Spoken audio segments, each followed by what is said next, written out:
আর বাংলাদেশের আমি ইমাম সাহেবের কাছে যদি আসতো তাহলে আমি চিন্তা করতাম যে আমারে কি দিবা। কথা কয় না, কথা ঠিক না ভাই? ঠিক যে এখানে কত মিলিয়ন কিলিয়ন টাকার সম্পদ আছে, তোমরা দুইজনে ঝগড়া করো, আমারে কি দিবা? এরকম বিচারক আছে না নাই? এই বিচারককে বলছি, এই বিচারকরা হলো সবচাইতে খারাপ মানুষ, নিকৃষ্ট মানুষ।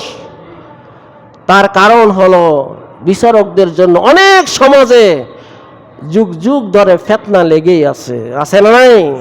আল্লাহর কোরআন বলছে আল ফিতনাতু আশাদ্দু মিনাল কতলে। ফিতনা হলো এমন এক জিনিস, হত্যার চাইতেও জঘন্য হলো ফিতনা। ঠিক কিনা বলেন? আল্লাহ বলছেন হত্যার চাইতে জঘন্য কি?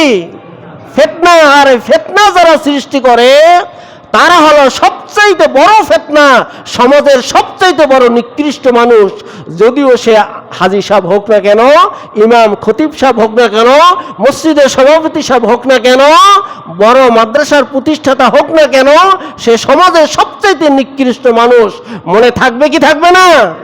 কারণ এই ফিতনা দেখবেন যে ঠগে আর যে জিতে, মরণ পর্যন্ত যে ঠকায় ওই মানুষটাকে দেখলে সালাম দেয় না। কথা কন, দেখ